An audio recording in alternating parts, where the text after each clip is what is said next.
What would your life look like if money stopped being your biggest stress? Imagine waking up tomorrow and knowing every bill was covered. Imagine choosing a job because you want it, not because you have to keep the lights on. Imagine taking time off without guilt or panic. That picture isn't about being rich. It's about being free. Financial freedom isn't a jackpot. It isn't one big lottery win. It's a path, and every person has to walk through the stages step by step. On the passive path, we're going to break down those stages in a way that actually makes sense. You'll see how to climb from the very first stage, where debt and dependence feel crushing, to the final stage, where money becomes a tool for impact and legacy. Along the way, you'll hear practical examples, strategies you can use right now, and clear signs that tell you which stage you're really in. So ask yourself right now, where are you? Are you stuck in dependence? Are you just finding solvency? Or are you already close to security? Stay with me, because each step you understand today will get you closer to the life you want tomorrow. Financial freedom is often misunderstood. Many people think it's about piling up millions, but that's not the real story. The truth is simple. Financial freedom means control. Control over your time. Control over your choices. Control over your future. In North America, we're taught to connect freedom with money, but you've seen wealthy people who are miserable. And you've seen people with modest incomes who feel secure and happy.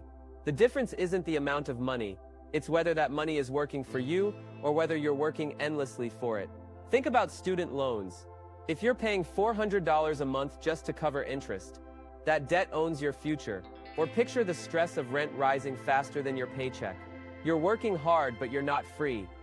On the other hand, someone making an average salary, but debt-free with an emergency cushion, feels secure. That person isn't rich, but that person is free to make choices. So here's the point. Financial freedom isn't a single finish line. It's a ladder, and you climb one rung at a time. You don't need to leap to the top. You just need to keep moving up. Where do you stand right now? Are you barely covering expenses? Do you have a little savings tucked away? Or do you already have investments growing on their own? Keep listening, because the first stage is where it all begins. Stage 1 is dependence. This is where many people start.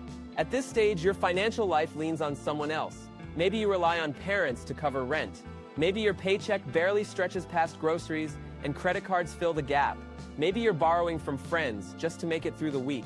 Dependence feels heavy. It limits choices. It ties your freedom to someone else's wallet. In North America, dependence shows up in different ways. For young adults, it can mean student loan payments larger than rent. For families, it can mean running up balances on credit cards to cover school supplies or medical bills. Dependence is stressful because one unexpected expense can throw everything off balance. So how do you move forward? Start small. Track your spending. Write down every bill, every purchase, every coffee, every subscription. Awareness is the first step out of dependence. Cut unnecessary recurring costs. If you pay for 3 streaming services, pick one and cancel the rest. If your phone plan is premium, switch to a budget carrier. Every dollar you free from waste is a dollar you can use for freedom. Now comes stage 2, solvency. Solvency means you can cover your essentials without borrowing. Rent is paid, groceries are bought, utilities are covered. No credit cards, no loans, no borrowing from parents. You're not wealthy yet, but you can stand on your own feet. Solvency is a big step. Think of the average American household. Credit card debt alone is over $6,000. Interest rates hover around 20%. Breaking out of that cycle and reaching solvency is like breaking chains. Practical steps help here. Set up automatic payments for minimum debt amounts so you never miss one. Use any extra income, even $20 a week, to chip away at balances. Celebrate each card you pay off. Each zero balance is a milestone. Once solvency is in place, the path shifts again. Now you aim for stability. Stability means having a buffer. If your paycheck arrives late, you can still cover bills. If your car needs repairs, you don't spiral back into debt. The classic rule is 3 to 6 months of expenses saved in cash. In the US, that often means a high-yield savings account. Banks like Ally, Capital One, and Discover offer interest rates that actually grow your buffer while it sits there. The key is to separate it from your spending account. It's not money for fun, it's your safety net. Think about it like this. If you spend $2,000 a month on essentials, then a stable emergency fund should hold at least $6,000, ideally $12,000. That fund is not for vacations. It's for rent, food, insurance, and car repairs if you lose your income. At this stage, many people start to breathe for the first time. Stability feels like control. You no longer live paycheck to paycheck. Life's bumps don't send you into panic. And when you reach stability, the next level is within sight. That's security, where your future begins to lock into place. Stage 4 is security. Security is when you know your financial foundation can handle long-term needs.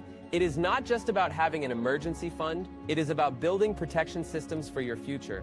At this stage, your savings go beyond a few months of expenses. You begin investing for retirement, you protect your income with insurance, you plan for health costs and family responsibilities. In North America, this usually means contributing to a 401k or IRA. If your employer offers a match, always take it. That match is free money, and leaving it on the table is like refusing a raise. It also means considering a Roth IRA. Your contributions grow tax-free, and withdrawals in retirement come without surprise bills from the government. For many young workers, this is one of the smartest moves. Security also involves protecting what you have. A simple term life insurance policy ensures that if something happens to you, your family will not be left scrambling. Disability insurance matters too. Losing the ability to earn is one of the biggest risks people ignore. When you reach this stage, money starts to feel steady. You are no longer just surviving. You are building a future. Now comes stage 5. Flexibility.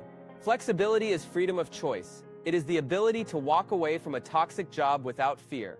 It is the chance to take a month off, travel, or learn a new skill. Flexibility gives you breathing room. Picture a worker who saved up enough to cover 1 year of expenses. When their job became unbearable, they had the courage to quit. Within 2 months, they found a new role that paid slightly less, but made them happier and healthier. That is flexibility in action. Flexibility is not about being rich. It is about being able to stop doing what drains you. It is about creating options for yourself. At this stage, many people begin to experiment. Some start small businesses. Some go back to school. Some take time off to care for loved ones. The common thread is choice. Stage 6 is independence. Independence means you can live fully on your own terms. You can fund your lifestyle without depending on a paycheck. You can pursue passions, hobbies, or causes without financial fear. This might mean spending 3 months traveling across the country. It might mean starting a nonprofit close to your heart. It might mean dedicating time to a hobby, whether that is music, writing, or sports. Independence separates you from the need to earn. Your investments, your savings, and your assets generate enough to cover life. Work becomes optional, but independence is not the final step. There is one more level, and it changes the game completely. That is abundance. Stage 7 is abundance. Abundance is when you have more than enough. Your wealth covers every need, every want, and still leaves plenty behind. At this stage, money is no longer about survival or even independence. It is about impact. With abundance, you begin asking bigger questions. What legacy do I want to leave? Do I pass wealth to my children or grandchildren? Do I give back to my community? Do I fund causes that matter to me? In the United States, you see this in families who create scholarship funds. You see it in people who donate to local food banks. You see it in grandparents who open 529 plans for their grandchildren's college. Abundance transforms money into a tool for meaning, but reaching abundance does not mean the journey is over. It simply means your focus shifts. You think less about paying bills and more about shaping the future. And this is where many people begin asking about FIRE. Financial independence, retire early. The idea is simple: save aggressively. Invest heavily. Quit your job in your 30s or 40s. Live off your assets. The appeal is obvious. Nobody wants to wait until 65 to enjoy life. But the reality is more complicated. In North America, FIRE faces big hurdles. Healthcare costs rise every year. Housing prices fluctuate wildly. Inflation eats into savings. And careers are shifting, with fewer guarantees of long-term stability. Retiring at 35 sounds attractive. But what if your expenses are higher than expected? What if you face a medical emergency? What if boredom sets in after a few years? Getting back into the workforce at 45 is not always easy. That is why FIRE requires more than one plan. You need a plan A for early retirement. You need a plan B in case life changes. And you need a plan C if your passions shift and you want to re-enter work. True independence is not about quitting work as soon as possible. It is about creating the choice. Work because you want to, not because you have to. Abundance makes that choice even stronger. Because when you have more than enough, you can build safety nets within safety nets. You can fund passion projects. You can handle emergencies without worry, and you can design a life filled with purpose. Financial freedom is not one moment, it is not one stage, it is a journey through all 7. Dependence, solvency, stability, security, flexibility, independence, abundance. The passive path is about walking that journey step by step. It is about moving one stage higher each year, each month, each paycheck. So ask yourself today, where are you on this path? Are you just escaping dependence? Are you building security?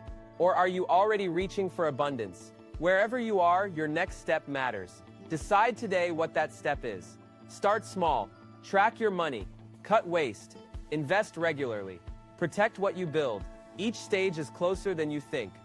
And once you reach abundance, you will realize financial freedom was never about money alone. It was about choice. It was about peace. It was about control of your own life. If this message spoke to you, support the growth of the passive path. Like this video, subscribe to the channel, and share in the comments which stage you are in right now. That single choice could inspire someone else to take their first step toward freedom.